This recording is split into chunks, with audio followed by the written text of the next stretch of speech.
नमस्कार, सत श्री अकाल।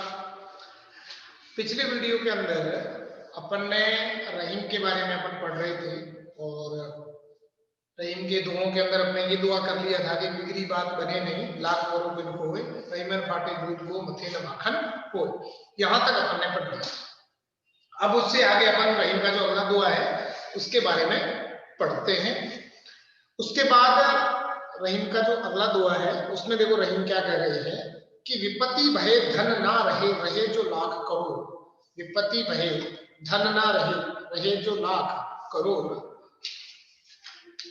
नब तारे छिप जाते जो रहीम भय भोर। यानी इसके अंदर रहीम ये समझाने का प्रयास कर रहे हैं कि जब तक व्यक्ति के पास धन रहता है तब तक उसके ऊपर कोई विपत्ति नहीं आती, लेकिन जैसे ही विपत्ति आती है, मुसीबत आती है, किसी दुख की घड़ी का आगमन होता है, कोई संकट आता है, उस समय चाहे आपके पास लाखों रुपए रहे हों, चाहे आपके पास करोड़ों रुपए रहे हों, वो नहीं रहते।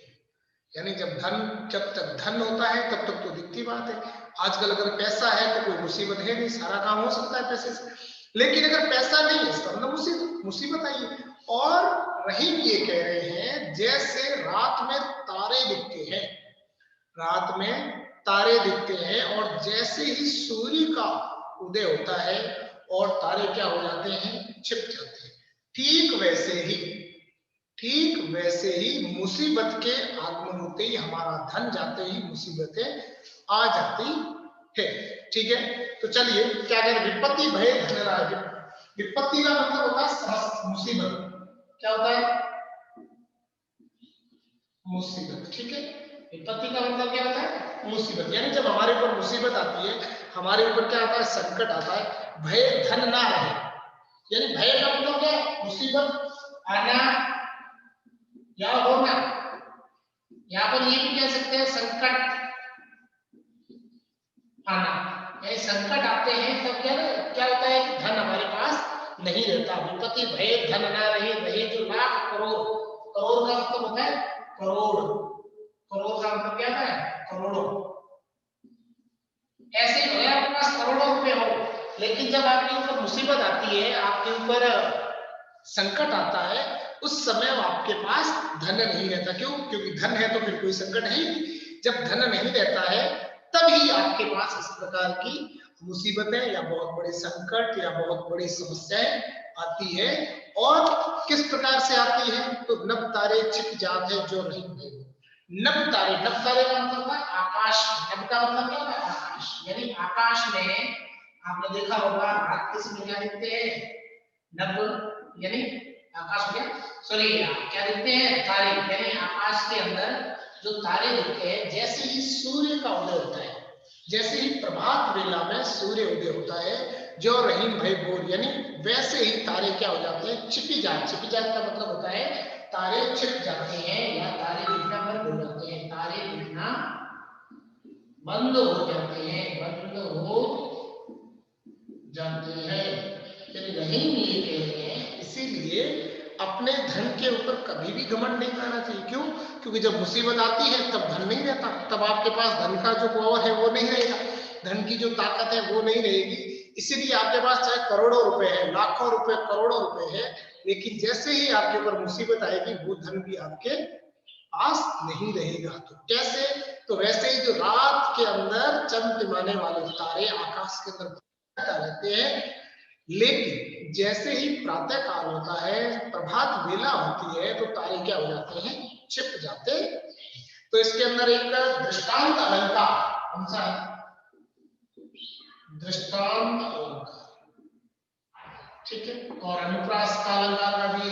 तो दृष्टांत अलंकार क्यों है? क्योंकि एक कथन को समझाने के लिए या एक कथन समझाने के लिए दूसरे कथन का क्या दिया गया है? एक कथन समझाने के लिए दूसरे कथन की सहायता ली। यानी ये समझाया गया है कि जब धन नहीं रहता है तभी मुसीबत आती है। उसको किस कथन से समझाया है? यानी साधारण कथन को किसी महत्वपूर्ण कथन से समझाया गया है। तो वो कथन क्या है कि जैसे रात भर तारे दिखते हैं और जैसे प्रभात वेला होती है, सुबह का समय होता है, तारे छिप जाते हैं। ठीक है, चलिए अगले दोहे में चलते हैं। ध्यान रखना यहाँ पर जो रहीम की जो भाषा है वो ब्रज भाषा है। रहीम ने अपने काव्य में जिस भाषा का प्रयोग किया है वो भाषा ब्रज भाषा है। उन्होंने साहित्यिक रूप भी और साथ साथ में रहीम ने ये भी दिखाया है कि उनको हिंदू धर्म की कितनी अच्छी जानकारी, ठीक है, साथ में रहीम ने ये भी दिखाया है कि उनको हिंदू धर्म की कितनी अच्छी जानकारी है। हिंदू ग्रंथों की सारे जो इन्होंने उदाहरण लिए हैं अपने हिंदू धार्मिक ग्रंथों से ही लिए हैं। अगला है मांगे घटत रहीम पद, मांगे घटत रहीम पद कितो करो बड़ी काम, तीन पैर वसुधा करो तो मांगो। यानी रहीम ये कह रहे हैं कि मांगने से व्यक्ति का कद होता है वो क्या होता है, घटता है। मांगने से व्यक्ति का कद होता है वो घटता है, चाहे वो कितना बड़ा भी काम कर ले। तो मांगे घटत रहीम पद, पद का मतलब होता है कद। पद का मतलब क्या होता है, पद का मतलब होता है कद, या फिर अपन इसको मान भी बोल सकते हैं, ठीक है।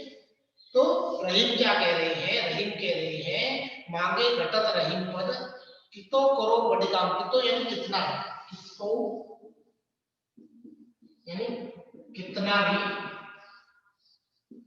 कितना भी यानी कितना भी चाहे आप बड़ा काम करो, क्या कर लो, कितना भी बड़ा करो।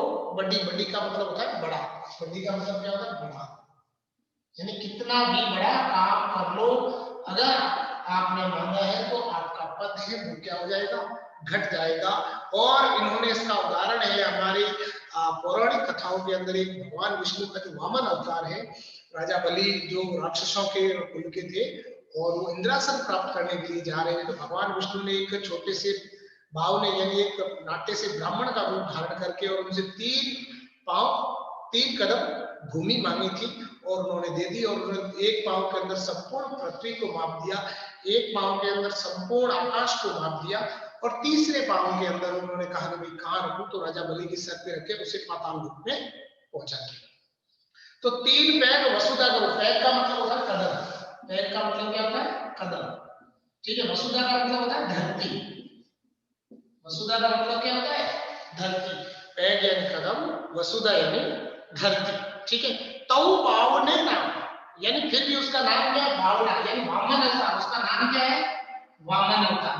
काम तो उन्होंने बहुत बड़ा किया, 3 कदम के अंदर पूरी सृष्टि को माप दिया उन्होंने, आकाश धरती सब कुछ माप दिया, लेकिन फिर भी उनका जो नाम है वो क्या है वामन। वामन इसका अर्थ होता है छोटा, यानी छोटा नाम है, यानी वामन का मतलब क्या होता है। इसीलिए रहीम कह रहे हैं कि चाहे कुछ भी कर लो, अगर मांगने की प्रवृत्ति है तो वो नहीं होनी चाहिए। क्यों, क्योंकि मांगने से क्या होता है, व्यक्ति का जो कद है वो घटता है, ठीक है। इसके अंदर भी दृष्टांत अलंकार है, यानी एक कथन को समझाने के लिए दूसरा कथन कहा गया है, तो इसी में भी कौन सा है दृष्टांत अलंकार है, ठीक है। भाषा कौन सी है, तो भाषा इनकी ब्रज भाषा, ब्रज भाषा का भी कौन सा रूप है, तो साहित्यिक रूप है, ठीक है। साथ साथ में कहीं कहीं अनुप्रास अलंकार का भी आ है, इसके अंदर भी अनुप्रास है। क्यों, क्योंकि क ब क का आ रहा है पहले में, तो दृष्टांत के साथ ये भी ध्यान रखना कौन सा अलंकार आ रहा है, अनुप्रास भी आ रहा है, ठीक है। तो इस प्रकार इस दोहे के अंदर रहीम ने ये समझाने का प्रयास किया है कि मांगने से व्यक्ति का पद घटता है, व्यक्ति का मान सम्मान कम होता है, चाहे वो कितना बड़ा ही काम क्यों नहीं कर रहा हो। 3 पैर वसुधा करो तौ पावने, यानी भगवान विष्णु ने 3 पांव के अंदर 3 कदमों के अंदर संपूर्ण सृष्टि को माप दिया, लेकिन फिर भी उनका जो नाम है वो कौन सा पड़ा, बावना नाम पड़ा, कौन सा, बावना, ठीक है। चलिए अगला जो दुआ है उसके बारे में बात करते हैं। अगले में क्या कह रहे हैं रहीम, मान सहित विष खाए के शंभु भय जगदीश, मान सहित विष खाए के शंभु भय जगदीश, बिना मान अमृत पिए राहु कटाए शीश। अब देखो इसके अंदर है वो क्या है, ठीक है। तो देवताओं और जो दानवों के बीच जो युद्ध होता है, और देवता होते हैं सॉरी जो दानव होते हैं वो जो उनके गुरु जो शुक्राचार्य है उनकी शक्ति के कारण बहुत ज्यादा हो जाते हैं। और जो पहले मैंने बलि के बारे में पढ़ा, तो विष्णु बलि को मनाते हैं, राजा दैत्यराज थे ये बलि, तो इनको मनाते हैं कि भाई चलो मंथन, समुद्र मंथन कर लिया जाए। तो ध्यान रखना समुद्र मंथन कहां पर हुआ था, किसके ऊपर, तो मदरांचल पर्वत के ऊपर हुआ था। और ये पुराणों के अंदर इस कथा का उद्घाटन, और समुद्र मंथन से 14 रत्न निकले थे, जिसमें विष्णु का ऐरावत हाथी, एक अप्सरा, अमृत, वेश्य, ऐसे बहुत सारे 14 उसके अंदर से रत्न निकले थे। तो अगर आपको किसी को ध्यान हो तो आप मुझे ये बताओ कि जो मंथन हुआ था, समुद्र मंथन, उसमें वो मंथन किस नाग, एक नाग से किया गया, तो उस नाग का नाम क्या था? आपको किसी को मालूम हो तो मुझे कमेंट करके बताना कि उस नाग का नाम क्या है, जानकारी की कोशिश करना। तो मान सहित विष खाई के शंभु भये जगदीश, बिन मान अमृत पिए राहु कटाई शीश। यानी पुराणों की एक घटना है, देवताओं और दानवों के अंदर जिस समय ये युद्ध छुड़ा, और जब इंद्र को दुर्वासा ऋषि ने श्राप दे दिया, जिसके कारण वो शक्तिहीन हो गए थे, बड़ी विषम परिस्थिति, तो विष्णु ने बड़ी मुश्किल से उनको वो करवाया था। उसी समय से राहु केतु, उस समय से, यानी राहु केतु जो ग्रह है ना, कि किसी की कुंडली में आकर के बैठ जाते हैं, तो ये भी उस समय से शुरू हुआ था, क्योंकि जो राहु था उसने देवताओं का रूप धर के और अमृत पीने का प्रयास किया। भगवान विष्णु ने अपने सुदर्शन चक्र चला करके और उसका गर्दन थी उसको काट दिया था, जिसके कारण वो क्योंकि चंद्रमा और सूर्य का ग्रहण इसलिए होता है क्योंकि उस समय दोनों बताने वाला चंद्रमा और सूर्य ही दोनों थे। इन्होंने ही कहा था कि ये राहु, ये क्या है, दैत्य है, तो उसके कारण से ये परिपाटी चली आ रही है। तो उसके अंदर से जब वो समुद्र मंथन चल रहा था तो विष निकल गया, और विष किसके हिस्से में आ गया? देवताओं के हिस्से में आ गया। अब उसको पिए कौन, कौन उसको धारण करे? तो ऐसी विषम परिस्थिति के अंदर भगवान शंकर ने, भगवान महादेव ने या भगवान शिव ने उस अमृत को, सॉरी, उस विष को धारण किया और पी लिया। और उस विष को पी करके भगवान शिव है, वो देवों के देव या महादेव कहलाए, नीलकंठ कहलाए। तब वो कहे मान सहित विष खाई के शंभु भये जगदीश। मान सहित का मतलब होता है बड़े सम्मान के साथ, क्योंकि सबकी वो मान सम्मान की रक्षा करने का प्रश्न था।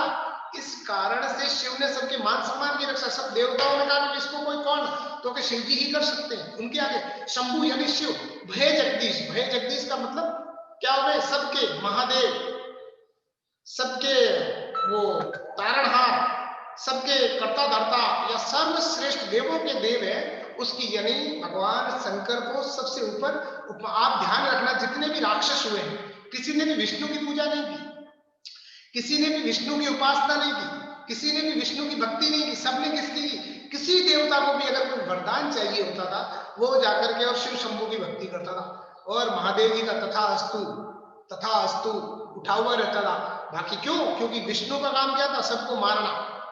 किसी देवता ने ये नहीं कहा कि शिव जी क्यों उसको वरदान दे रहे, यानी जिसने भी, चाहे राक्षस हो, चाहे ऋषि हो, चाहे देवता हो, अगर विष्णु, सॉरी, शिव जी की भक्ति की है, तो शिव शंकर ने बिना किसी भेदभाव के प्रसन्न होकर तथास्तु का आशीर्वाद दिया था।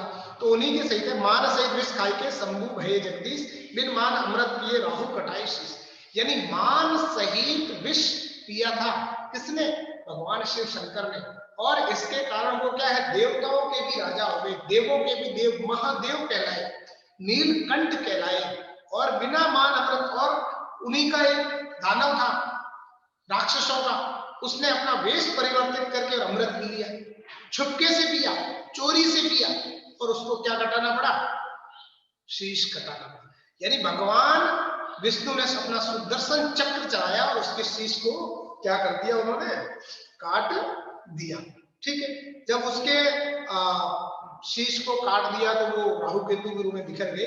तो राहु कटाए शीश, यानी मान सहित विष खाई के, यानी अब रहीम से ये कहना चाहते हैं कि जहां पर व्यक्ति का मान सम्मान नहीं होता है वहां पर हमें नहीं जाना चाहिए। यानी व्यक्ति का जहां पर मान सम्मान नहीं होता है वहां पर नहीं जाना चाहिए। क्यों? अगर अपमान से बुला करके भले तो गालियां सुने, लेकिन जहां आपका सम्मान हो रहा हो वहां भले तो गाली मिले, यानी बुलाने में सम्मान हो रहा। तो हर चीज भले विष भी दिया लेकिन सम्मान पूर्वक बुला करके दिया, अपमान नहीं किया। तो अपमान होने वाली जगह नहीं जाना, इसीलिए उन्होंने ये उदाहरण दिया है। ठीक है, तो ये जो अपने हिंदू धर्म के पुराण है, पुराने जो ग्रंथ है, उनके अंदर इसका अच्छा सा वर्णन भी आता है। तो मान से विष खाई के शंभु भये जगदीश, तो इसमें रहीम के एक भारतीय ग्रंथों की या हिंदू धर्म ग्रंथों की बहुत अच्छी जानकारी है। और ध्यान रखना, उस किस नाग का नाम क्या है? वासुकी नाग का है। वासुकी, वासुकी नाग को मदोष करके और उससे क्या किया गया था, समुद्र मंथन किया था। कितने रत्न पैदा हुए थे उसमें से 14 रत्न निकले थे, जिसके अंदर से आपके ऐरावत हाथी निकला था, एक वो अप्सरा निकली थी सुंदरी, और आपके वो निकला था चंद्रमा, उसी से कहते हैं निकला हुआ है ऐरावत हाथी। एक वो कालकूट हलाल जो भगवान शिव ने जहर पिया था वो निकला है। उसके बाद कहते हैं एक शंख निकला था, एक गंधर्व निकला था, और ऐसे कुछ और चीजें हैं जो ध्यान में नहीं है। एक एक वो सही है देवताओं का जो कल्प वृक्ष है वो निकला था, अमृत निकला था। इसके अलावा ये कहते हैं कि कामधेनु जो गाय थी वो भी उसी समुद्र मंथन से निकली हुई। ऐसे करके 14 वस्तुएं निकली थी, और जो अमृत था वो भी देवताओं को फिर विष्णु ने एक सुंदरी का रूप बना करके, और कहते हैं उससे अमृत को सबको पार कराया था देवताओं का, और बीच में वो आ गया था राहु तो उसका शीश कर दिया। ठीक है, अगला है रहीम कह रहे हैं कि रहीमन जीवहा बावरी कह गई सरक पता है। यानी ये एकदम वर्तमान परिप्रेक्ष्य में एकदम सटीक बात बैठता है ये रहीम का दोहा। क्या कह रहे हैं कि रहीमन जीवहा बावरी कह गई सरक पता है, आपू तो कहीं भीतर रही जूती खाद कपा। यानी व्यक्ति को बोलते समय ध्यान रखना चाहिए कि वो क्या बोल रहा है, वो क्या बोल रहा है, उसे बोलते समय बहुत सावधानी रखनी चाहिए, बहुत ध्यान रखना चाहिए। इसलिए कह रहे हैं कि रहीमन जीवा बावरी, बावरी का मतलब होता है नादान। रहीमदास जी क्या कह रहे हैं कि जीव है वो क्या है, नादान है, उसको मालूम नहीं है क्या बोलना है और क्या नहीं बोलना, वो कभी भी कुछ भी बोल देती है। इसीलिए कह रहे हैं रहीमन जीवा बावरी कह गई सरक पता, कह गई सरक, कह गई मतलब अनुचित बातें करती, कैसी अनुचित या गलत बात, या क्या गलत, गलत बोलना। वो तो क्या कर देती है, गलत बोलना, यानी गलत बोल करके या गलत बातें करके वो तो का अंदर पाताल, पाताल का मतलब क्या, अपने मुंह के अंदर छिप जाती है। ठीक है, कह गई सरक पताल, पताल का मतलब अंदर सिरक जाती है, मुंह के अंदर चली जाती है। आपू तो कहीं भीतर नहीं, आपू तो कहीं, यानी वो तो स्वयं तो क्या है, मुंह के अंदर आसानी से बैठी, उसे कोई कष्ट नहीं होता। जब बोलना होता तो चपर चपर करके बाहर आगे कर लेती है, उसके अलावा उसे कोई कष्ट नहीं होता। जो कुछ बोलना उचित अनुचित जैसी भी बातें होती है वो आकर के क्या कर देती है, कह देती है। लेकिन उसका जो खामियाजा है, उसका जो दर्द है वो उसको भुगतना पड़ता है। अनुचित बातें कहते हैं, फिर आपको पता है जो गलत बोलेगा तो लोग क्या सर पे जूते मारेंगे, तो जूती किसको खानी पड़ती है, कपाल को। किसको, कपाल को। तो जूती खाता कपाल, कपाल का मतलब होता है सिर, यानी जूते फिर किस पे पड़ते हैं, सिर पे पड़ते हैं। यानी इसलिए वही इसमें ये कह रहे हैं, व्यंग्यात्मक तरीके से कह रहे हैं कि व्यक्ति को बोलते समय, व्यक्ति को बोलते समय क्या रखना चाहिए, बहुत ध्यान या सावधानी रखनी चाहिए। बोलते समय उसको क्या रखनी चाहिए, सावधानी रखनी चाहिए कि किस समय क्या बोलना है, क्योंकि आपका गलत बोला हुआ ही आपके लिए क्या हो जाएगा, भारी पड़ जाएगा, आप ही को कष्ट देगा, आप ही को क्या मिलेगी, उसकी सजा मिलेगी। यानी इसीलिए जीभ तो एक अंग है हमारे शरीर का, बोल करके अंदर चला जाता है, और लेकिन इसका जो खामियाजा है वो हमारे सर को भुगतना पड़ता है। ठीक है, चलिए अब उसके बाद तो इसके अंदर भी ध्यान रखना, इसके अंदर दो अलंकार है, एक तो आपके दृष्टांत अलंकार हो जाएगा, क्यों, क्योंकि एक बात को समझाने के लिए दूसरा कथन कहा गया है, एक इसके अंदर मानवीकरण अलंकार हो जाएगा।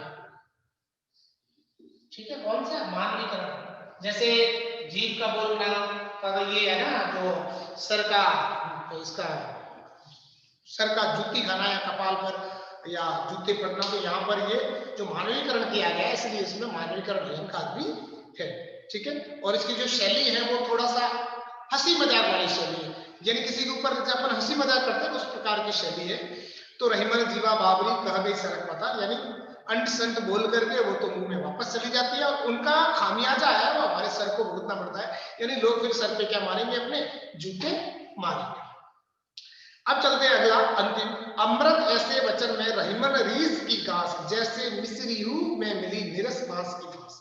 अब देखो इसके अंदर क्या कह रहे हैं, तो इसके अंदर रहीम कह रहे हैं कि अगर आप बहुत मीठा बोलते हो, आप बहुत मीठी मीठी बातें करते हो, उसके अंदर आपने कुछ थोड़ा सा भी थोड़ा सा भी गलत कुछ बोल दिया, छोटी सी भी कुछ गलत बात बोल दी, तो उसका खामियाजा आपको भुगतना पड़ेगा। यानी वो फिर क्या होगी, जैसे आप मिश्री खा रहे हो, शक्कर खा रहे हो और उसके अंदर एक पतली सी ऐसा तिनका आ जाता है, बांस का आ जाए और थोड़ा सा लगता है, तो जो पहले जितना आनंद आ रहा था ना, उस सारे आनंद पूरा का पूरा आनंद क्या है, मिट्टी में मिल जाएगा। तो क्या कह रहे हैं, अमृत ऐसे वचन में रहीमन रीस की घास। रीस का मतलब क्या होता है, क्रोध। यानी आप अमृत रूपी वचन बोल रहे हो तो उसके अंदर क्रोध है, ये किसका काम करेगी, किसका काम करेगी, घास। घास का मतलब क्या है, रुकावट। किसका, रुकावट का, या आप क्या कह सकते हो, बाधा। ठीक है, यानी अगर अमृत रूपी वचन बोलते हैं तो उसमें आपको अगर रीस यानी क्रोध आती है तो वो आपके गांठ का काम करेगी, आपके उस अमृत रूपी वचन के अंदर एक बाधा का काम करेगी, आपके उस अमृत रूपी वचन के अंदर जो एक आनंद प्राप्त हो रहा है उसको वो क्या करेगी, रोकने का काम करेगी। कैसे, तो जैसे मिश्री, मिश्री का मतलब है मिश्री, आपने देखा होगा मंदिरों में जाते हैं बहुत सारे प्रसाद चढ़ाते हैं मिश्री, अपने मारवाड़ी भाषा में उसको शक्कर बोलते हैं ना, शक्कर। ठीक है, तो मिश्री जो होती है, या उसको सॉरी साकर बोलते हैं, साकर, साकर। ठीक है, ये जो मिश्री होती है, अब ये खा रहे हैं और इसके अंदर कोई बांस का एक तिनका आ गया, जैसे मिश्री का पूरा जो स्वाद है वो जो स्वाद बिगड़ जाता है, बस वैसे ही अगर आप मीठे वचन बोलते हो और उसके अंदर थोड़ा बहुत भी गुस्सा आ गया तो उस पूरे आपका जो अमृत रूपी जो मीठे वचन है उनके अंदर वो पूरा का पूरा जो क्रोध है, गुस्सा है, वो उसके आनंद को या उसके महत्व को पूरी तरह से खत्म कर देगा। इसीलिए बोलते समय हमेशा मीठा और शुद्ध बोलिए और क्रोध बिल्कुल भी मत करिए। ठीक है, तो इसके अंदर भी आपके उदाहरण अलंकार हो जाएगा। ठीक है, क्या हो जाएगा, एक तो आपके उदाहरण अलंकार हो जाएगा। ठीक, क्यों हो जाएगा उदाहरण, क्योंकि एक कथन, क्योंकि जो दोनों कथन है वो दोनों सामान्य कथन है। ये ध्यान रखना, दृष्टांत में क्या होता है, एक कथन सामान्य होता है और एक कथन होता है वो महत्वपूर्ण होता है, लेकिन उदाहरण में क्या है, दोनों कथन होते हैं, सामान्य कथन होते हैं। इस कारण से वहां पर कौन सा अलंकार हो जाएगा, उदाहरण अलंकार हो जाएगा। और इसके अंदर आप देखो नीरस रह रहा है, इसलिए इसके अंदर अनुप्रास अलंकार भी हो जाएगा। कौन सा अलंकार हो जाएगा, अनुप्रास अलंकार भी हो जाएगा। ठीक है, यानी अनुप्रास अलंकार भी हो जाएगा। ठीक है, इसीलिए कहा है अमृत रूपी वचन बोलते भी उसके अंदर अगर थोड़ा सा भी बारीक सा भी तिनका आ जाता है तो उसका सारा आनंद खराब कर देता है। वैसे ही हमारे प्रेम रूपी बातों के अंदर, मीठे वचनों के अंदर आपने थोड़ा सा भी क्रोध कर लिया तो वो भी उसी प्रकार से हमारे संपूर्ण उस आनंद को क्या कर देगा, नष्ट कर देगा। ठीक है, अब जो रहीम के पूरे दोहे हैं इनके अंदर लगभग आपने देखा होगा कि प्रत्येक दोहे में एक या तो दृष्टांत अलंकार है या फिर आपके अनुप्रास अलंकार है, और बीच बीच में कहीं दो तीन जगह उदाहरण अलंकार भी आया है, और एक दो जगह वो आपने पुनरुक्ति प्रकाश भी, पुनरुक्ति प्रकाश भी आया है। ठीक है, इसके अलावा जो रहीम की भाषा है वो कैसी है, ब्रज भाषा है। ब्रज का कौन सा रूप है, तो साहित्यिक रूप है। और साथ में इन्होंने किसके बारे में बात की है, तो हिंदू धर्म की नीतिगत बातों को लेकर, और बातें कैसी है, नीतिगत। नीतिगत का मतलब होता है जो हमारे आचरण से जुड़ी हुई होती है, जिसके अंदर हमारे आचरण की बात की जाती है, और इन्होंने उसको हिंदू धर्म ग्रंथों से, ये किससे उठा है, हिंदू पुराणों या पौराणिक ग्रंथों से। ठीक है, या फिर वो किससे उठाया गया है, हिंदू धर्म पौराणिक ग्रंथों से। इसके अलावा इसके अंदर से बहुत अच्छे प्रश्न बनते हैं जो इसका, अब देखो या तो ऐसा भी प्रश्न आ सकता है कि ये जो रहीम के दोहे हैं इसके अंदर जैसे परोपकार, सज्जनता, दुख और स्वाभिमान, लोक व्यवहार की सीख मिलती है, कैसे स्पष्ट करिए। ये माध्यमिक शिक्षा बोर्ड 2018 का जो पेपर है उसके अंदर ये प्रश्न बाकायदा आया हुआ है। एक जगह प्रश्न आया था कि रहीम के दोहों से हमें लोक रंजक और नीतिगत बातों की जानकारी मिलती है, कैसे स्पष्ट कीजिए। तो ऐसा भी प्रश्न आ सकता है, और दूसरा किसी दोहे को सामने रख करके और वहां से भी प्रश्न पूछा जा सकता है। तो इसमें काफी कुछ अच्छे हैं, और एक ध्यान रखना है कि रहीम का व्यक्तित्व है वो अपने इसका सामंजस्यवादी व्यक्तित्व है, कैसे समझेंगे, ये बहुत एक अच्छा प्रश्न है। आप मुझे बताइएगा ये प्रश्न किस प्रकार से, कमेंट करिएगा। मैं कोशिश करूंगा अगर आपने कहीं पूछा तो अगले वीडियो में मैं इसके आपके प्रश्नों के उत्तर भी अवश्य दूंगा। ठीक है, तब तक के लिए नमस्कार।